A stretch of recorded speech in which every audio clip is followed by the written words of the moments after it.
everybody, welcome back to the Brave and the Boys. This is Brave Boy Jordan with a solo video for my 5 comic book challenge. I did get nominated by Bunkmaster B as well as my co-host Jake. I'm really hoping that these books will surprise you and give you a little bit more insight into what I started off with. Alright, let's jump into it. Deep within a bleak and dismal swamp, hidden beneath its murky waters, lies the headquarters of the most sinister villains of all time. The Legion of Doom. Alright, before we get into the first book, I did want to shout out our channel sponsor, Organic Price Books, which you can use code Braveboys in order to save $2 off your order. Or if you're ordering 3 or more books, you can use Braveboyssit to get 5% off of your order. Alright guys, let's jump into my very first book, which is actually one that's very sentimental for me. This one is going to be Walking Dead. This is the first compendium. There are 4 total in the series. The reason why this book is so meaningful to me is because this is kind of what got me really into comic books. I've talked about my grandmother previously on this channel, where she's either bought me some of my first comics, some of the most important comics for me, but this is one that I actually bonded over with her. So she used to really get into the Walking Dead TV show when it started airing, I believe October 2010, if I remember correctly. And we would sit and we would watch episodes together. Well, I found that the Walking Dead TV show was based off of a comic book. So I sought out and I purchased the first compendium back when I was maybe like 13, 14 when I first started getting into it. And I would sit and I would tell her kind of like the differences or what happened as an adaptation for this comic book. We would sit for hours and just talk about what are the differences between the TV show and the comic book. What characters had a hand or didn't have a hand, what characters had relationships, who was still alive or who got murdered off in the series. And we would just spend so much time together. And it became more meaningful for me after she had passed back in 2020, which it's a bit of a struggle to still deal with every now and then. But, you know, sometimes you gotta reminisce on those moments that you had with loved ones. And I'm so happy that I could share a comic book with my grandmother, especially now that it's been 3 years now. But Walking Dead, one of my favorite series. I would highly recommend it for most people, especially if you're into horror comics. It definitely kind of scratches that itch for the zombie vibe of the early 2010s. Phenomenal read. You can pick this up still. It's still in print and you can find it basically anywhere, but make sure you're picking it up from OPB. Alright, let's get into my next pick. Keeping up with the zombie theme, my next pick is Izombie, which, funny enough, same as the previous book, it was because I was watching a TV show, which the reason why this is such a meaningful book for me is it's the first omnibus I ever owned. Not only is it the first omnibus, but it was actually purchased by my girlfriend who we weren't dating yet when she got this for me. It was just a fantastic gift, and she knew that I really enjoy the Izombie show, so she got this for me. Funny enough, this and the Izombie TV show, completely different. The only similarities really is kind of like how do the brains affect our main protagonist, as well as similarity in some of the names. That's about it. It takes a very different approach compared to the TV show and most other zombie-oriented media, especially because you have other things like ghosts and vampires and a guy that's basically dressed up like the Invisible Man throughout the entire series. It is still a fun read. This is coming back into print for this year. It is definitely worth a pickup, especially because the Michael Allred art, this is kind of what introduced me into his art, and I'm so glad I was able to experience it through here first, and then I can get into other things such as Silver Surfer, which I ended up doing a review, and you can watch that right over here. Hopefully I pointed the right direction. Dang, Jake, that is harder than what I think it is. Izombie was a really cool pick, especially when I was a teenager reading it. I would highly recommend it if you can get the new printing of it, and it's just a phenomenal book overall. Alright guys, let's jump into my next pick. We do now have merch available, which we do have things like mugs, coasters, t-shirts, leggings, quite a bit of variety. Now you'll notice though I'm not wearing a Brave and the Boys t-shirt, and that's because this shirt was provided by one of the fans. We have Joel from Run Me Through, who sent Jake and I both a t-shirt and CD of his band, and just gotta say, Joel, really appreciate it, man. Shout out to you. You're a phenomenal guy. Keep watching these videos, and we'll keep trying to make the best content that you like. All right, let's get into the third pick. All right, my third pick is The Infinity Gauntlet, which is written by Jim Starlin, and it is illustrated by George Perez. This was kind of a big book for me. Now, when I first read this story, it was not in the omnibus format. When I first got it, it's actually in trade paperback. The reason why Infinity Gauntlet was always such an important book for me was just because it had to do with cosmic Marvel, which my dad had like posters of Marvel characters from when I was a kid, and they kind of imprinted on me. Characters like Thanos and Silver Surfer were always like, those are ginormous Marvel characters that are just awesome and cool. So when I first started getting into Marvel, I wanted to read something that had them in it, which would be Infinity Gauntlet. It also didn't hurt that a bunch of the Marvel movies were now indicating that they're going to try to do the Infinity Gauntlet story, which Marvel ended up doing an adaptation of Infinity Gauntlet by combining two movies. You have Endgame and Infinity War. They are very different compared to what the comic book had to offer, but that's understandable seeing that you have Marvel cosmic gods in this book. That would be kind of hard to represent in live action movies, but hey, it's just cool to have more comic book content out there. Infinity Gauntlet is such a cool read. It has to do with all the world's remaining heroes coming together in order to fight this cosmic threat, which would be Thanos after he's collected all the Infinity Gems. Infinity Gems? Infinity Stones. Gems. Stones in the movie, gems in the comic. Thanos coming together to collect all the Infinity Gems after he's wiped out half the population in order to try to woo Lady Death. This is another awesome comic book. I remember taking this one with me for my grad night celebration of high school. It wasn't the first time I read it, but it was one of the most memorable because I actually took it on the bus, and the guy next to me asked me like, oh, that's a really cool comic that you have there. What's it about?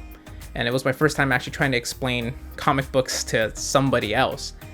And he just seemed really enthralled and into it, which that was a really cool experience, especially for younger me that didn't have a bunch of friends that liked comic books, being able to share something with someone else. But cool omnibus, highly recommend it. Can't remember if it's still in print. If it is, pick it up. It's definitely worth the read, especially the Silver Surfer stories inside of this Omni. They're really fun. With the 5 comic challenge, I did start off with all collected editions, but all things must be balanced. So let's switch over to some single issues. So lame. Cool. Let's get into more modern comics, I guess you can say. I have DC Rebirth here, and this is actually a very important comic book for me because this is actually my first DC event I ever got to experience.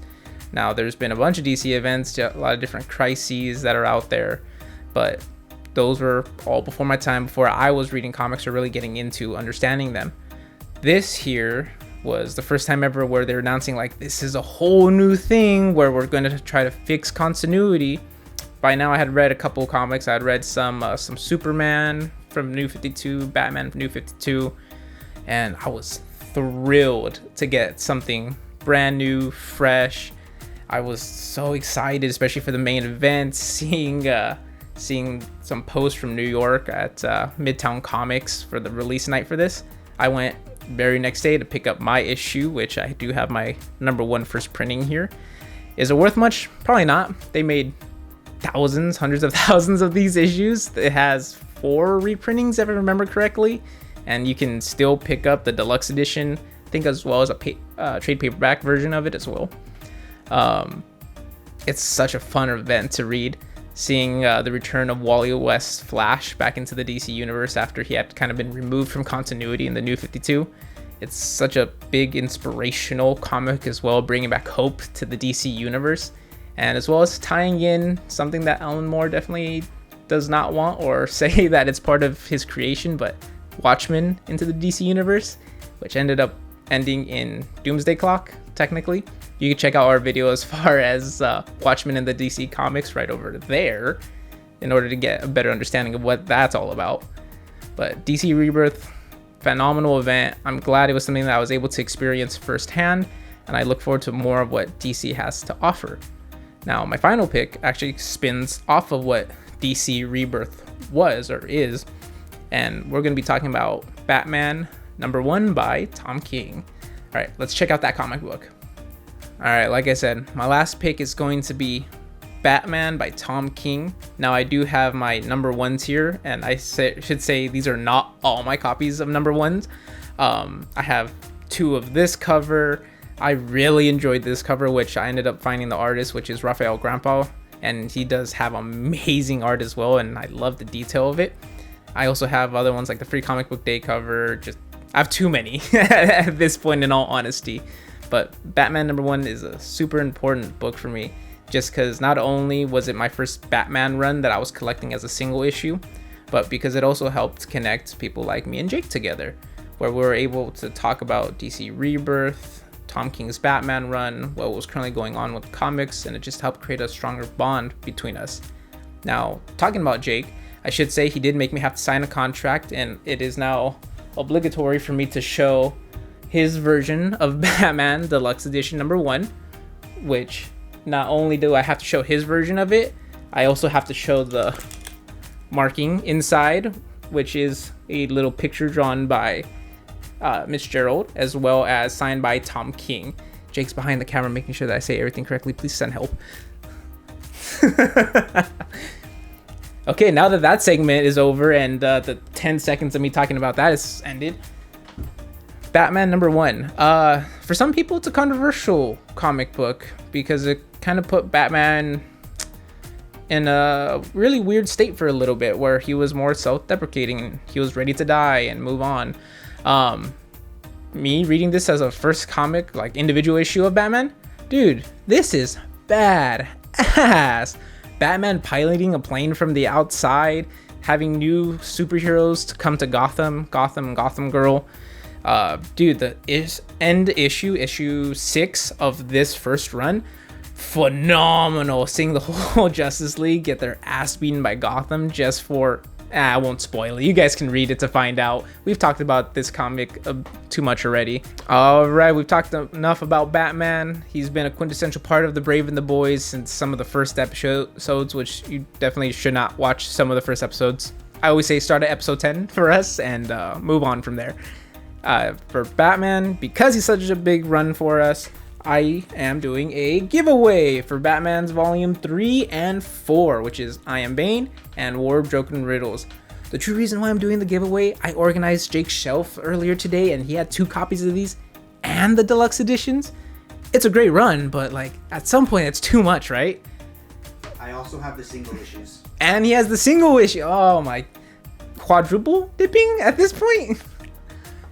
If you do want to win one of these, which there will be one winner for both books since I have to pay for shipping, which is great, comment down below #KiteMan. I wanted to put hell yeah, but Jake did warn me that the algorithm might not allow that to pass through some filters. So #KiteMan if you want to win one, if you want to win these comics, which we will pick a winner in 2 weeks. So put it down below, man. Hey, it's free books. I would never turn down a free book. So let's get to the conclusions of this video. And those are my picks. I have Walking Dead, Izombie, Infinity Gauntlet, Batman by Tom King, and DC Rebirth. Actually, I have 2 DC Rebirths right here. These are some of the most important comic books to me. Some of them are like my first comics. Some of them I bonded over, and like I will always have those memories with me for the rest of my life. These are phenomenal picks for me. They might not be for everybody. They do kind of fit a theme, don't they? Where most of them are like 2010 and up. Walking Dead started in the like early 2000s. So Infinity Gauntlet's 90 as well. Whatever. I did want to nominate 2 additional people for this challenge. I wanted to nominate Mitch from Omnibuddies and a good friend of mine, Paul Brian Fernando from Borscht 28. I want to see both of your guys' top 5 most important comics to you.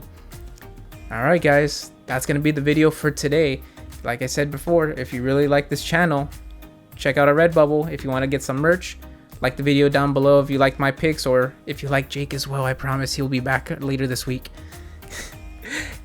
Feel free to subscribe to this channel if you want more content like this and more in-depth reviews of some of the comic books that we're going to be talking about later on.